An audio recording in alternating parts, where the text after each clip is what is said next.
Hi all, welcome to competitive cracker. ഞാൻ നിയാസ്.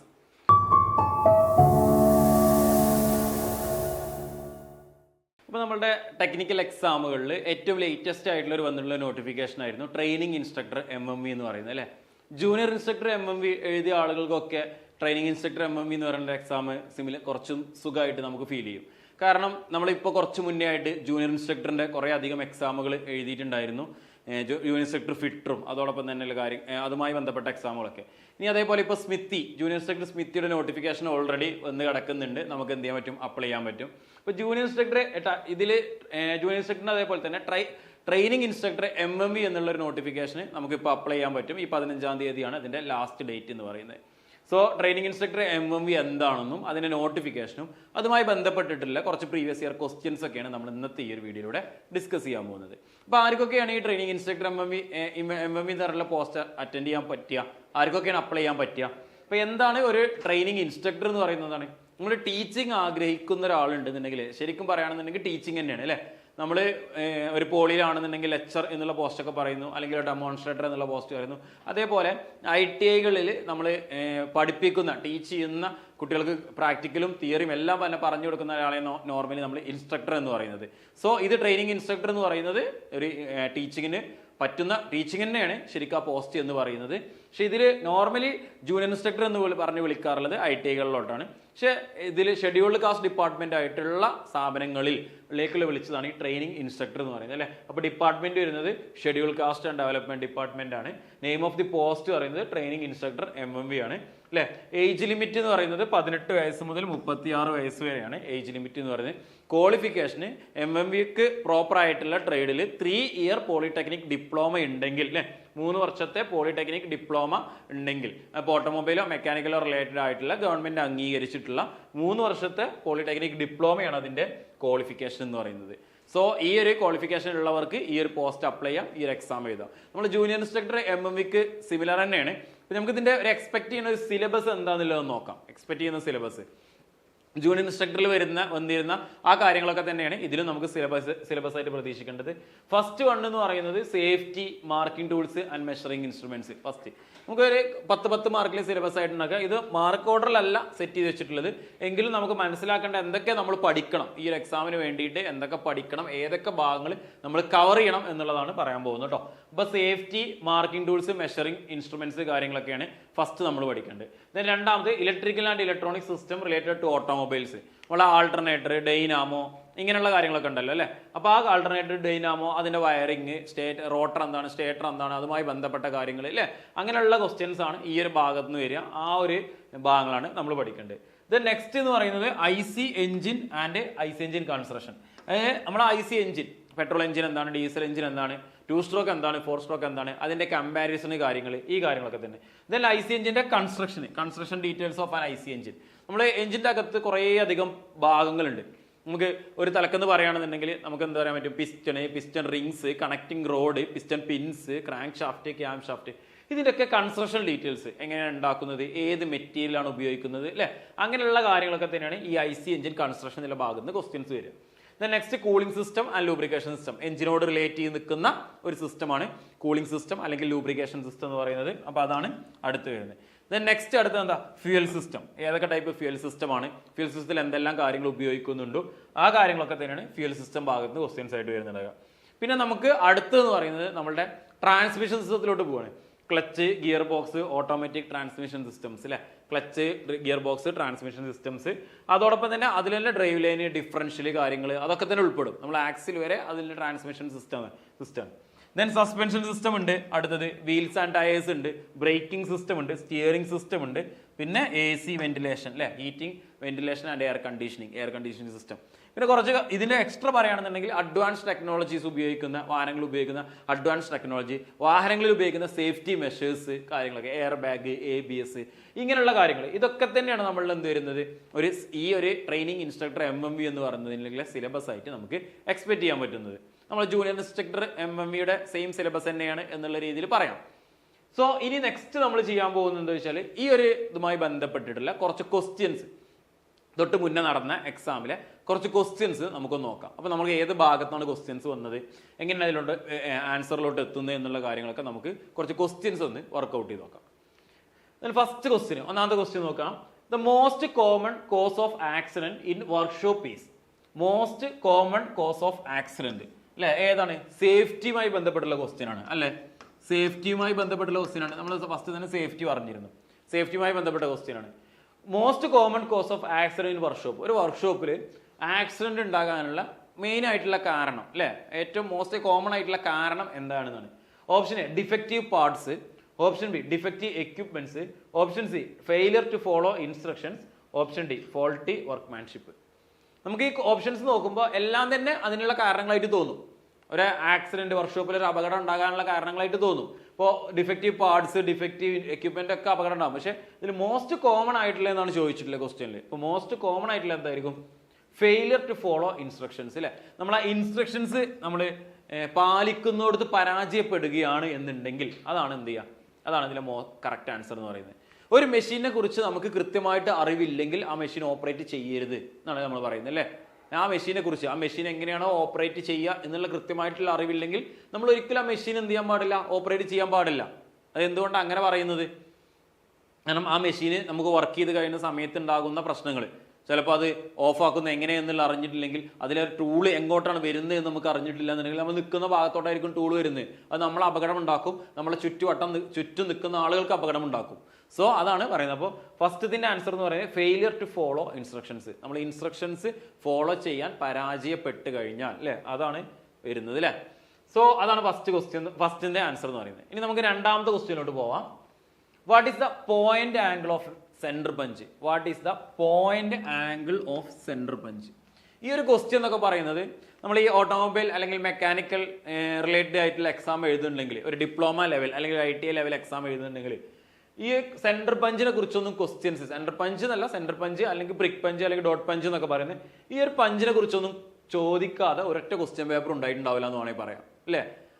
ഈ ഭാഗങ്ങൾ എന്ന് പറഞ്ഞാൽ എപ്പോഴും ചോദിക്കുന്നതാണ്. ഇത് റിപ്പീറ്റഡ് ക്വസ്റ്റ്യൻ ആണോ ചോദിച്ചാൽ റിപ്പീറ്റഡ് അല്ല, റിപ്പീറ്റഡ് ക്വസ്റ്റ്യൻ ആണെന്ന് വേണമെങ്കിൽ പറയാം അല്ലേ. എന്താണ് what is the point angle of centre punch? Centre പഞ്ചിന്റെ പോയിന്റ് ആംഗിൾ എത്രയാണ്? 30 ഡിഗ്രി, 45 ഡിഗ്രി, 60 ഡിഗ്രി, 90 ഡിഗ്രി. നമുക്ക് ആൻസർ ഏത് വരിക? ഓപ്ഷൻ ഡി ആണ് വരിക അല്ലെ. 90 ഡിഗ്രിയാണ് കറക്റ്റ് ആൻസർ വരിക. അപ്പൊ സെന്റർ പഞ്ചിന്റെ ആംഗിൾ എത്ര വരുന്നത്? പ്രിക് പഞ്ചിന്റെ ആംഗിൾ അല്ലെങ്കിൽ ഡോട്ട് പഞ്ചിന്റെ ആംഗിൾ അല്ലെങ്കിൽ പ്രിക് പഞ്ച് എന്തിനു വേണ്ടി ഉപയോഗിക്കുന്നു, സെന്റർ പഞ്ച് എന്തിനു വേണ്ടി ഉപയോഗിക്കുന്നു, ഈ കാര്യങ്ങളാണ് ഈ ഒരു ഭാഗത്ത് നിന്ന് നോർമലി ക്വസ്റ്റ്യൻ ആയിട്ട് വരാറുള്ളത്. സോ ആ കാര്യങ്ങൾ നമ്മൾ എന്ത് ചെയ്യണം? കറക്റ്റ് ആയിട്ട് മനസ്സിലാക്കാം. നെക്സ്റ്റ് അടുത്ത ക്വസ്റ്റ്യനിലോട്ട് പോവാം. What does the A stands four ABC of first aid?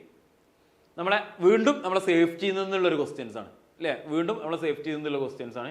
What does A stands for in ABC of first aid? First എയ്ഡിന്റെ ABCയിലെ എ എന്തിനെയാണ് സൂചിപ്പിക്കുന്നത്? സോ ആംബുലൻസ് ഉണ്ട് ഓപ്ഷനിൽ, എയർവേ ഉണ്ട്, അലേർട്ട് ഉണ്ട്, ആർട്ടറി ഉണ്ട് അല്ലെ. അപ്പൊ എ എന്തിനാണ്? ABC എന്തിനാണ്? എ എന്തിനാണ് സൂചിപ്പിക്കുന്നത് എന്നാണ്. ഇതും നമുക്ക് പറയാം റിപ്പീറ്റഡ് ക്വസ്റ്റ്യൻസ് ആണ്. ജൂനിയർ ഇൻസ്ട്രക്ടർ ടൈപ്പ് എക്സാമുകൾ അല്ലെ, മെക്കാനിക്കൽ റിലേറ്റഡ് ആയിട്ടോ ഓട്ടോമൊബൈൽ റിലേറ്റഡ് ആയിട്ടോ എക്സാം എഴുതുന്ന എല്ലാ ക്വസ്റ്റ്യൻ പേപ്പറിലും ജൂനിയർ ഇൻസ്ട്രക്ടറിലും സേഫ്റ്റിയുടെ ഭാഗത്തിൽ വരുന്ന സമയത്ത് അല്ലെ, സേഫ്റ്റി എല്ലാ ജൂനിയർ ഇൻസ്ട്രക്ടറിന്റെ പോസ്റ്റുകൾക്കും സേഫ്റ്റി നമുക്ക് പഠിക്കണം. ആ സേഫ്റ്റിയുമായി ബന്ധപ്പെട്ട് വരുന്ന ഭാഗത്ത് നമുക്ക് എപ്പോഴും ചോദിക്കുന്ന ക്വസ്റ്റ്യൻ ആണ് അല്ലെ. അപ്പൊ ഓപ്ഷൻ ബി എയർവേ ആയിരിക്കും അതിന്റെ കറക്റ്റ് ആൻസർ അല്ലെ. എയർവേ എന്താണ്? ബി ഫോർ ബ്രീത്തിങ് എന്താണ്? ആ കാര്യങ്ങളൊക്കെ നമുക്ക് എന്ത് ചെയ്യണം? നമുക്ക് കറക്റ്റ് ആയിട്ട് ABCന്റെ ഫുൾ ഫോം എന്താ എന്നുള്ളത് നമുക്ക് അറിഞ്ഞിരിക്കണം. സോ നെക്സ്റ്റ് അടുത്ത ക്വസ്റ്റ്യനിലോട്ട് പോവാണ്. അടുത്ത ക്വസ്റ്റ്യൻ മൂന്നാമത്തെ ക്വസ്റ്റ്യൻ നമ്പർ ഇട്ടിട്ടില്ല എങ്കിലും അടുത്ത ക്വസ്റ്റ്യനിലോട്ട് പോവാണ്. What is the pitch distance of a metric micrometer spindle thread? What is the pitch distance? What is the pitch distance of a metric micrometer? ഒരു മെട്രിക് മൈക്രോമീറ്ററിന്റെ പിച്ച് ഡിസ്റ്റൻസ് എത്രയാണെന്നാണ്. Direct question ആണ്. നമുക്ക് ഡയറക്റ്റ് അതിലെ value ഉണ്ട്, value correct ആയിട്ട് mark ചെയ്താൽ മതി. 0.5 millimetre, 0.05 millimetre, 0.2 millimetre, 0.02 millimetre. Metric മൈക്രോമീറ്ററിന്റെ സ്പിൻഡിലിന്റെ ത്രെഡിന്റെ പിച്ച് ഡിസ്റ്റൻസ് എത്രയാണ് എന്നല്ലേ. ഒരു മൈക്രോമീറ്ററിന്റെ സ്പിൻഡിൽ എന്താന്ന് അറിയണം, പിച്ച് എന്താന്ന് അറിയണം, പിച്ച് ഡിസ്റ്റൻസ് എന്താന്ന് അറിയണം അല്ലെ. എത്ര കാര്യം ആൻസർ ചെയ്ത് വരിക 0.5 മില്ലിമീറ്റർ അല്ലെ. ഓപ്ഷൻ എ 0.5 മില്ലിമീറ്റർ ആയിരിക്കും ആൻസർ ആയിട്ട് വരിക. നെക്സ്റ്റ് ക്വസ്റ്റ്യനിലോട്ട് പോവാം. അടുത്ത ക്വസ്റ്റ്യൻ നോക്കാം. The purpose of feeler gauge is. The purpose of feeler gauge is. Feeler ഗേജിന്റെ പർപ്പസ്.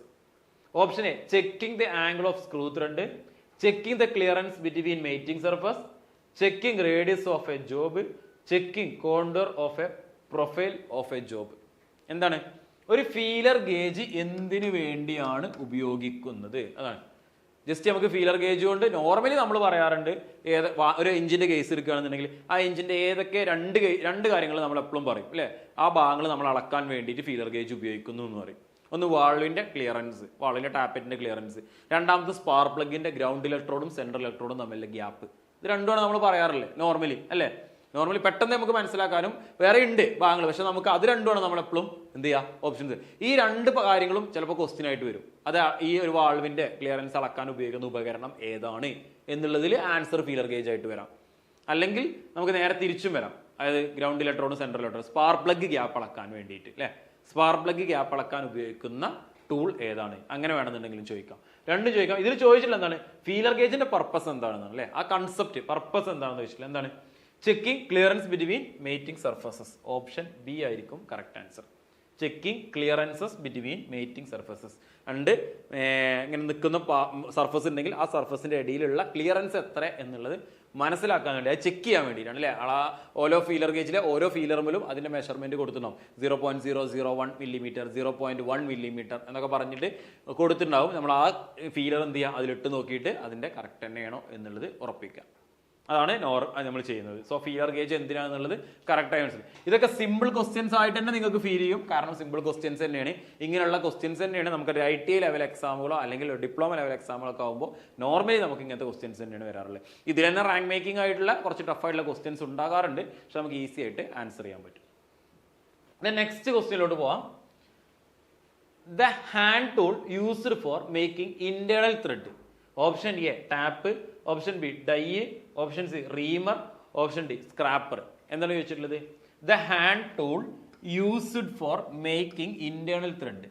ഇന്റേണൽ ത്രെഡ് നിർമ്മിക്കാൻ ഉപയോഗിക്കുന്ന ഹാൻഡ് ടൂൾ ഏതാണ് എന്നുള്ളതാണ് ചോദിച്ചിട്ടുള്ളത് അല്ലേ. അപ്പൊ ടാപ്പ് ആണോ, ഡൈ ആണോ, റീമർ ആണോ, സ്ക്രാപ്പർ ആണോ എന്നുള്ളത് അല്ലെ. ടാപ്പ് എന്തിനാന്നുള്ളത് അറിഞ്ഞിരിക്കണം, ഡൈ എന്തിനാന്നുള്ളത് അറിഞ്ഞിരിക്കണം, റീമർ എന്തിനാന്നുള്ളത് അറിഞ്ഞിരിക്കണം, സ്ക്രാപ്പർ എന്തിനാന്നുള്ളത് അറിഞ്ഞണം. ഇത് അറിഞ്ഞു കഴിഞ്ഞാൽ മതി. ഇതിൽ റീമർ സ്ക്രാപ്പറൊക്കെ നമുക്ക് ഓപ്ഷൻസ് 4 ഒപ്പിക്കാൻ വേണ്ടി കൊടുത്തതാണ്. ഒരു ഡാപ്പും ഡൈയും തരുന്ന സമയത്ത് മാത്രമേ ആൾക്കാർക്ക് എന്തുണ്ടാവുള്ളൂ, ഒരു ഡൗട്ട് ഉണ്ടായിരിക്കുള്ളൂ. ഇനിയിപ്പോൾ സംശയം ഉണ്ടെങ്കിൽ തന്നെ ഒരു സംശയം ഉണ്ടാകാൻ പാടില്ല. അതിന്റെ കറക്റ്റ് ആൻസർ എന്ന് പറയുന്നത് ടാപ്പാണ്.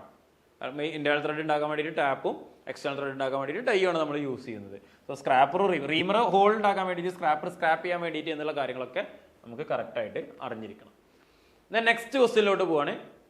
Which of the following is not a part of drilling machine?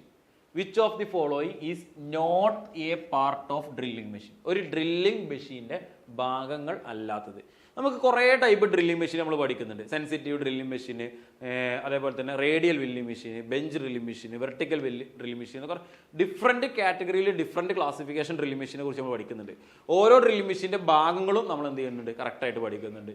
So ഇതിലെന്താ വെച്ചിട്ടുള്ളത്, ഒരു ഡ്രില്ലിംഗ് മെഷീന്റെ ഭാഗം അല്ലാത്ത ഏതാണെന്നാണ്. സ്പിൻഡില്, കോളം, മാൻഡ്രല്, ഹെഡ്. ഡ്രില്ലിംഗ് മെഷീന്റെ ഭാഗങ്ങളല്ലാത്ത സ്പിൻഡില് അല്ലെ. ഡ്രില്ലിംഗ് മെഷീൻ സ്പിൻഡിൽ ഉണ്ടായിരിക്കും, ഡ്രില്ലിംഗ് മെഷീന് കോൾ ഉണ്ടായിരിക്കും, ഡ്രില്ലിംഗ് മെഷീന് ഹെഡ് ഉണ്ടായിരിക്കും, ഡ്രില്ലിംഗ് മെഷീൻ എന്തെടുക്കുക മാൻഡ്രൽ ഉണ്ടായിരിക്കുക. മാൻഡ്രൽ നമ്മൾ വേറെ എവിടെയോ ഒരിടത്ത് ഫിക്സ് ചെയ്യുന്ന ഒരു സാധനമാണ് അല്ലേ, അറിയാലോ. സോ അതുകൊണ്ടാണ് എന്ത് പറയുന്നത് ഡ്രില്ലിംഗ് മെഷീന്റെ ഭാഗമല്ല എന്നല്ലേ. അപ്പൊ നമുക്ക് അറിഞ്ഞിരിക്കണം മാൻഡ്രൽ എന്താണെന്ന് അറിഞ്ഞിരിക്കണം. ബാക്കിയെല്ലാം നമുക്ക് അറിയുന്ന കാര്യങ്ങളാണ്. ഡ്രില്ലിംഗ് മെഷീന്റെ ഭാഗത്തായിട്ട് നമുക്ക് കാണാൻ പറ്റുന്ന കാര്യം. ഇനി ഇതിന്റെ കൂടെ തന്നെ വേറെയും വരാം കേട്ടോ. ചക്ക് വേണമെന്നുണ്ടെങ്കിൽ ചോദിക്കാം അല്ലെ, ചക്ക് ഇതിന്റെ കൂടെ ആഡ് ചെയ്യാം, മോട്ടർ ആഡ് ചെയ്യാം, അങ്ങനത്തെ കുറെ കാര്യങ്ങളുണ്ട്. എങ്കിലും ജസ്റ്റ് ഇതൊരു ഓപ്ഷനെ മനസ്സിലാക്കാൻ വേണ്ടിയിട്ടാണ് ഡ്രില്ലിംഗ് മെഷീന്റെ ഭാഗം അല്ലാത്തത് ഏത് എന്നുള്ളതാണ് ക്വസ്റ്റ്യൻ. നെക്സ്റ്റ് ക്വസ്റ്റ്യനിലോട്ട് പോവാം. Which component is used to prevent leakage between cylinder and cylinder head അല്ലെ. എഞ്ചിൻ റിലേറ്റഡ് ആയിട്ടുള്ള ഒരു ക്വസ്റ്റ്യൻ ആണ്. എഞ്ചിന്റെ സൈഡിൽ നിന്ന് ചോദിച്ചതാണ്. Which component is used to prevent leakage between cylinder and cylinder head? നമുക്ക് സിലിണ്ടർ ഉണ്ട്, സിലിണ്ടർ ഹെഡ് ഉണ്ട്. നമ്മളെ എഞ്ചിന്റെ ബ്ലോക്കിൽ സിലിണ്ടർ വെച്ചിട്ടുണ്ട്, ഇതിന്റെ മുകളിലായിട്ട് സിലിണ്ടർ ഹെഡും ഉണ്ട്. ഈ സിലിണ്ടർ ഹെഡിനും സിലിണ്ടർ ബ്ലോക്കിനുള്ള ഈ ഗ്യാപ്പിലെ ലീക്കേജ് പ്രിവെന്റ് ചെയ്യാൻ വേണ്ടി നമ്മൾ ഏത് പാർട്ടാണ് അല്ലെങ്കിൽ ഏത് കമ്പോണന്റ് ആണ് യൂസ് ചെയ്യുന്നത്? പാർട്ടല്ല, ഏത് ഭാഗമല്ല, ഏത് കമ്പോണന്റ് ആണ് അല്ലെങ്കിൽ ഏത് വസ്തുവാണ് യൂസ് ചെയ്യുന്നത്? ഓപ്ഷൻ എ റിവെറ്റ് പറഞ്ഞിട്ടുണ്ട്, ഓപ്ഷൻ ബി സ്റ്റഡ് പറഞ്ഞിട്ടുണ്ട്, ഓപ്ഷൻ സി വെൽഡിംഗ് ഉണ്ട്, ഓപ്ഷൻ ഡി ഗ്യാസ്കറ്റ് ഉണ്ട്. ഏതായിരിക്കും ആൻസർ? ഓപ്ഷൻ ഡി, ഗ്യാസ്കറ്റ് ആയിരിക്കും കറക്റ്റ് ആൻസർ ആണല്ലോ. ഓപ്ഷൻ റിവെറ്റ് എന്താണെന്നില്ല എല്ലാവർക്കും അറിയാലോ. സ്റ്റഡ് എന്താണെന്ന് അറിയാലോ, രണ്ട് ഭാഗത്തും ത്രെഡ് ഇല്ല. നമ്മളുടെ ബോൾട്ടിനെയാണ് നമ്മൾ നോർമലി സ്റ്റഡ് എന്ന് പറയുന്നത്. വെൽഡിങ് ചെയ്തിട്ട് ഒരിക്കലും നമ്മളിത് ഉറപ്പിക്കൂല, കാരണം നമുക്ക് എന്തായാലും തയ്ച്ചെടുക്കേണ്ട ആവശ്യമുണ്ട്. ആ പ്രോസസ്സാണ്. ഇവിടെ വെൽഡിംഗ് ഒക്കെ ജസ്റ്റ് ഓപ്ഷൻ ഫില്ല് ചെയ്യാൻ വേണ്ടി കൊടുത്ത പോലെയാണ്. ആൻസർ ഡയറക്റ്റ് നമുക്കറിയാം എന്താണ്, ഗ്യാസ്കറ്റ് ആണ് ആൻസർ വരിക. ഇത് ഈസി ക്വസ്റ്റ്യൻ ആണ്, നമുക്ക് മനസ്സിലാവുന്ന ക്വസ്റ്റ്യൻ ആണ്. എഞ്ചിന്റെ ഭാഗത്ത് നിന്ന് വരുന്ന ഒരു ക്വസ്റ്റ്യൻ ആണ്. ഇപ്പൊ എഞ്ചിന്റെ പാർട്സും ഗ്യാസ്കറ്റും ഒക്കെ എന്താണെന്ന് നമുക്ക് അറിഞ്ഞിരിക്കണം. എവിടെല്ലാം ഗ്യാസ്കറ്റ് ഉണ്ടായിരിക്കും എന്നുള്ള കാര്യം കൂടി നമുക്ക് അറിഞ്ഞിരിക്കണം. സോ ഞാൻ നെക്സ്റ്റ് അടുത്ത ക്വസ്റ്റ്യനിലോട്ട് പോവാണ്. The thread angle of an ISO metric thread is A 47.5 degree, B 55 degree, C 60 degree, D 90 degree. എന്താ പറയല്ലേ? The thread angle of an ISO metric ത്രെഡിന്റെ ആംഗിൾ എത്രയാണ് എന്നാണ് ചോദിച്ചിട്ടുള്ളത് അല്ലെ. ISO മെട്രിക് ത്രെഡിന്റെ ആംഗിൾ ആൻസർ വരുന്നത് ഏതാണ്? 60 ഡിഗ്രി അല്ലെ. ആൻസർ വരുന്നത് സി 60 ഡിഗ്രിയാണ് ആൻസർ വരുന്നത്. നെക്സ്റ്റ് ക്വസ്റ്റ്യനിലോട്ട് പോവാം.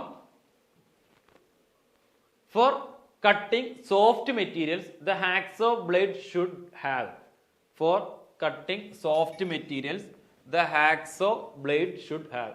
Course pitch, medium pitch, fine pitch, all the above mentioned. ഏതാണ് കറക്റ്റ് ആൻസർ വരിക? കറക്റ്റ് ആൻസർ വരിക ഓപ്ഷൻ എ, കോഴ്സ് പിച്ച് ആയിരിക്കും കറക്റ്റ് ആൻസർ വരിക. അപ്പൊ ഇതെന്താണ്, നമ്മളെ ഈ ഒരു ടൂൾസുമായി ബന്ധപ്പെട്ടുള്ള ക്വസ്റ്റ്യൻസ് ആണ് അല്ലേ. ക്ലിയർ ആണല്ലോ. അപ്പോൾ നമ്മൾ കഴിഞ്ഞ MMVക്ക് എക്സാമിന് നടന്നിട്ടുള്ള കുറച്ച് ക്വസ്റ്റ്യൻസ് ആണ് ഡിസ്കസ് ചെയ്തത്. അപ്പോൾ ഇതിന്റെ ബാക്കിയുള്ള ക്വസ്റ്റ്യൻസ് നമ്മൾ അടുത്തൊരു വീഡിയോയിലൂടെ ഡിസ്കസ് ചെയ്തിട്ടുണ്ടാവും. സോ വീഡിയോ ഇഷ്ടമായാൽ ലൈക്ക് ചെയ്യുക, എക്സാം ചെയ്ത് നിങ്ങളുടെ ഫ്രണ്ട്സിലോട്ട് എത്തിക്കുക. മറ്റൊരു വീഡിയോ ആയിട്ട് നമുക്ക് വീണ്ടും കാണാം. Okay, thank you.